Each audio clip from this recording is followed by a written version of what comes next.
I love the game of basketball, and I genuinely love discussing and comparing grades of the game to one another. But what I can't stand is when people do it in bad faith. Your favorite player and the player you think is the GOAT can be Michael Jordan, Kobe Bryant, or LeBron James. Regardless of who your guy is, I can respect your stance. The only part that irritates me is when people are disingenuous with their arguments. How this usually manifests itself is that people will make absurd criticisms against the player who is in direct competition with their favorite player. Due to these biases, people will perpetuate specific critiques and narratives that honestly shouldn't carry any weight. Today, I'm breaking down 3 critiques that I can't stand from 3 of the greatest players of all time. First off, LeBron James and his 4-6 in the finals criticism. The fact that people try and turn this incredibly impressive achievement into a form of criticism is mind-boggling to me. LeBron James has 4 NBA championship rings and made it all the way to the NBA Finals on 10 different occasions, and with a total of 3 different franchises. As amazing as that sounds, it's the 4 and 6 part that gets regurgitated over and over again. The criticism implies that if LeBron only made it to the NBA Finals 4 times in his career and won all 4 times, that would be more impressive than his total of 10 appearances with 4 championships. Essentially, they're critiquing LeBron for making it too deep into the playoffs on 6 occasions, which is obviously ridiculous when you look at it objectively. The best example of why that critique is absurd is because of the 2007 postseason. At that point in LeBron's young career, he was only 22 years old, and he was leading the Cavaliers in the Eastern Conference Finals against the first-seeded Detroit Pistons. The Pistons were a team with championship experience and several All-Stars on their roster. This was the Pistons' 5th straight season where they had made it to the Eastern Conference Finals, and they were the heavy favorites heading into this series. What Detroit wasn't ready for was a young LeBron James who would perform in a way that was reminiscent of a prime Michael Jordan. In Game 5 especially, LeBron went absolutely nuts as he dropped 48 points, 9 rebounds, and 7 assists on 54.5% shooting, leading his Cavs in overtime to a 2-point victory.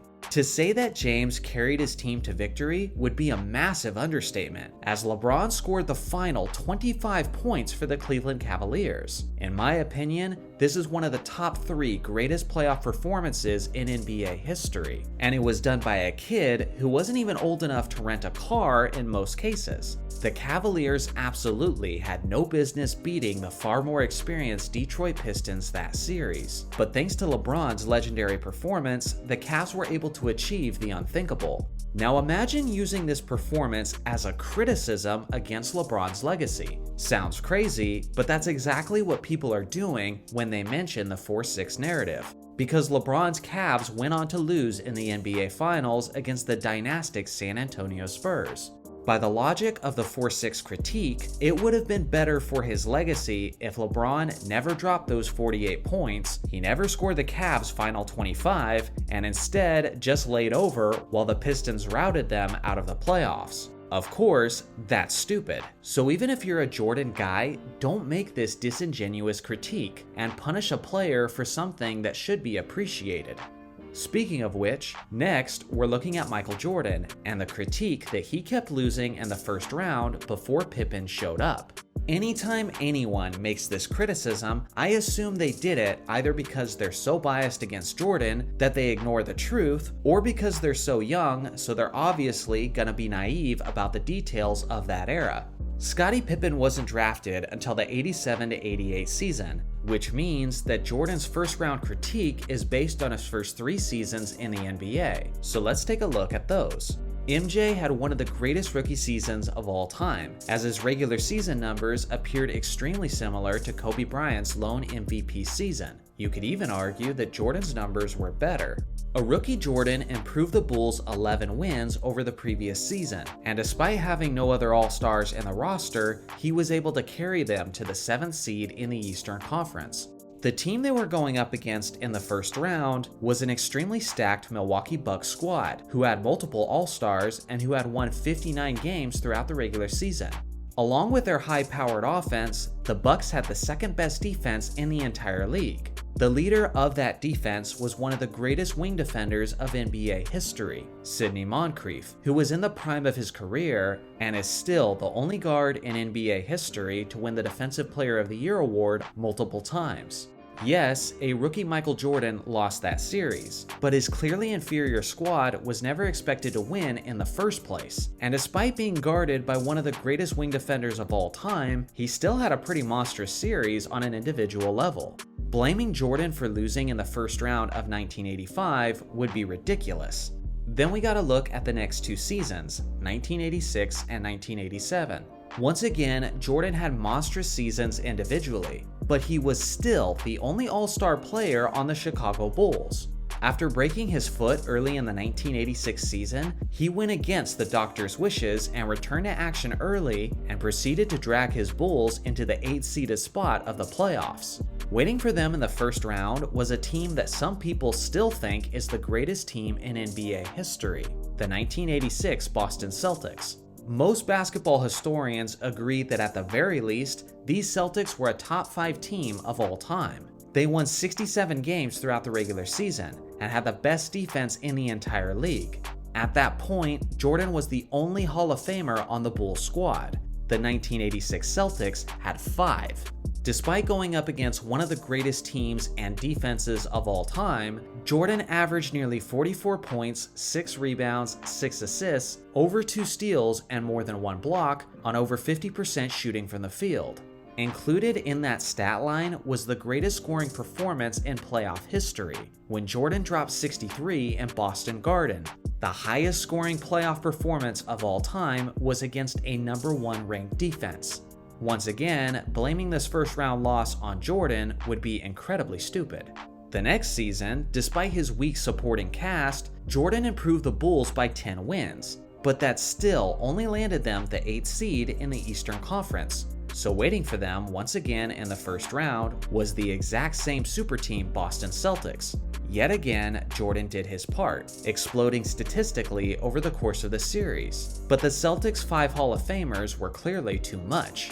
These are the 3 first-round exits before Pippen showed up, to a dominant 59-win Milwaukee Bucks team in his rookie season, and to one of the top 5 super teams of all time in 1986 and 1987.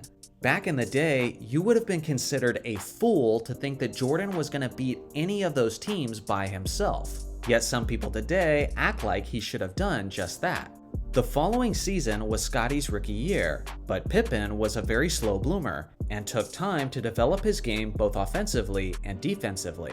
In the regular season of his rookie year, Pippen only averaged 8 points, 4 rebounds, and 2 assists in 20 minutes per game.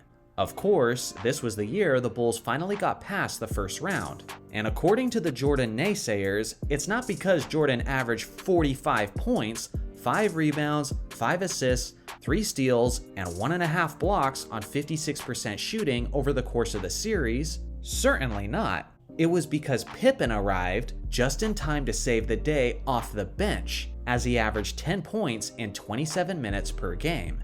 Again, don't perpetuate this Jordan first-round narrative. It makes you look like a filthy casual to those who actually know NBA history.